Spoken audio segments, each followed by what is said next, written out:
Mansour Faye la jafe-jafe yi secteur transport bi di jànkonteel jamono jii encore Mansour Faye la lii lépp mi ngi xew diggante 2014 jàppal 2022 ak la dynastie Faye Sall période bii Mimi Touré nekk na fi premier ministre jiite fi conseil économique social et environnemental waaye musul duut baaraam ci njombe yi goro Macky Sall muy Mansour Faye di def ci alalu Sénégal au contraire Mimi Touré dafa déplacé wu dem ba Saint-Louis ne Mansour Faye say ndaw ak say jigéen kontaan nañu te itam am nañu fierté ci sa liggéey. Monsieur le maire de Saint-Louis, votre jeunesse semble très contente de vous. Monsieur le maire de Saint-Louis, vos femmes semblent très contentes de leur maire. Ñu ngi nuyu nos candidates et nos candidats du département de Saint-Louis. Kon liggéey bu am solo bi il faut que président Macky Sall, président de la coalition Benno Bokk Yaakaar, am une large majorité à l'Assemblée nationale. Loolu nag la jeunesse teg nañ ko ci seen loxo. Inch'Allah. Loolu nag les femmes ana ngeen. kon Mimi Touré bokk na ci ñi njëkk a daganal njëkk a encouragé dugg ki njabootu président di dugg ci anam gi ñu yoree réew mi donc bu bàyyi ba tey di ko door a ñaawlu c'est parce que am na leneen lu xew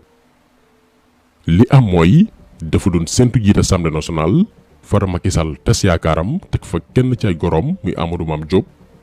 ci lay door a nag fippu parce que bii yoon ay intérêt lañu laal li gaay war a comprendre mooy Mimi Touré tànk laaluñ ay intérêt kenn du ko dégg moom boppam moo ko ñor mais pas Sénégal xëy na doon am légitimité pour wax bu fekkoon ne jamono gi sénégalais yi doon xeex la dynastie Faye Sall taxawoon na ànd ak ñoom ci xeex boobilee la dynastie Faye Sall mooy lan Macky Sall ku ne xam ne ni dafa jël yenn ci ay mbokkam teg leen ci ay poste yu am solo ci beneen wet mu am une première dame bi nga xam ni dafa am lu ñu naan quota maanaam li mu doomi aadama yoo xam ne moo leen di tànn ci yenn ministères yeeg direction yi ci fànn woowu ñaari exemple dong la leen di jox bi ñu dàqee woon Pape Gorgui Ndong ci bopp ministère de la jeunesse Marième Faye Sall moo tànnoon ki ko war a remplacer muy Néné Fatoumata Tall lu yàggul aussi bi ñu dàqee Pape Amadou Sarr ci boppu DER Marième Faye Sall moo proposé ñu teg ko Mame Abi Seye mii ngeen di seen nii la Sénégal di fonctionner depuis 2012 lii mooy la dynastie Faye Sall te nee naa leen ñu ci mel ni Mimi Touré mii mësuñ cee wax parce que boobu Macky Sall dénkoon na leen ndombal tànk ñu ne cell def liñ naan mëqate ne mut moo tax injustice kenn warta mandu fuñ koy xeexee ndax da ngay toog naan sama yoon new ci bés nag ñëw mu dal sa kaw te malheureusement danga ciy wéet loolu tey moo dal ko ci mel ni Mimi Touré beneen mbir itam te mu attiré waat suñu attention te Mimi Touré wax ko gannaaw ba mu géddewoon assemblée nationale mooy nee na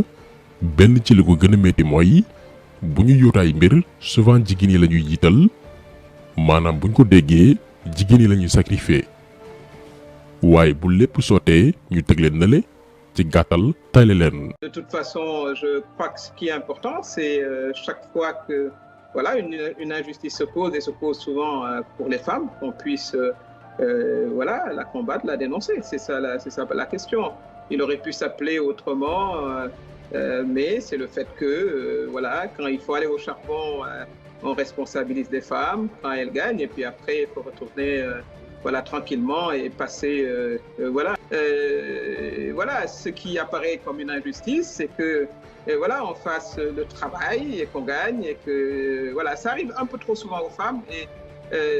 voilà, il faut que les femmes ne l'acceptent pas. waaye Mimi Touré bu gestuwaatoon tuuti bu doon ni la cause féminine ak yelleefu jigéen ñi moo ko ñor dëgg-dëgg moonte lu ëpp ak ci ginnaaw la ñi muy xarab tey ci ñàkk jox jigéen gëdd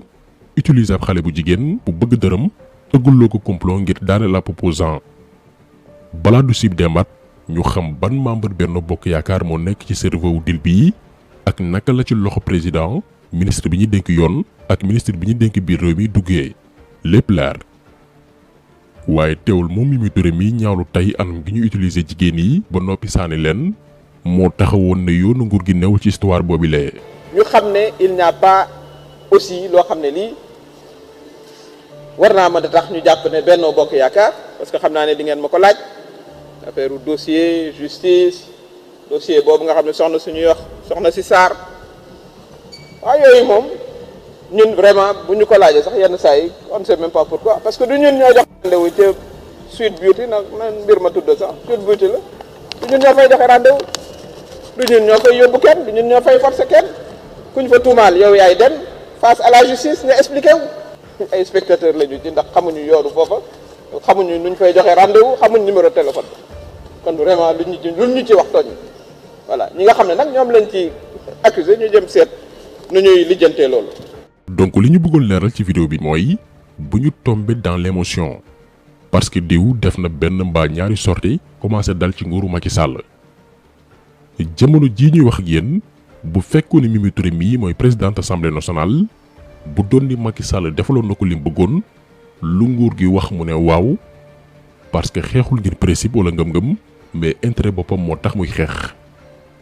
kon lu ñu moytu bu baax mer ngembu yi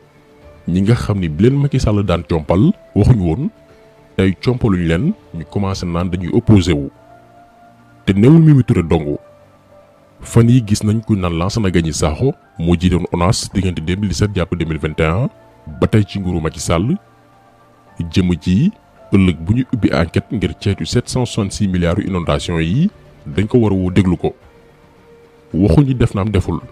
mais dafa war a leeral jëmmi jamono ndax ci bilan Macky Sall la bokk. invité woon nañ ko émission jàkkaarloo en septembre 2020 ngir mu leeral ci plan décennal bi waroon xeex inondation yi waa ji amul lu mu tontu woon lu dul sénégalais yi li ñu jur doom dafa bari te dañ ko war a wàññi ci ñoo xam ne dañ leen dénkoon suñuy milliards pour ñu régler wàllum inondation fan yi gis nañ ko gannaaw ay weer ba ko Macky Sall dàqee muy rapproché wu di jege waa Pastef ngir daw làqu di wut kiiraay yi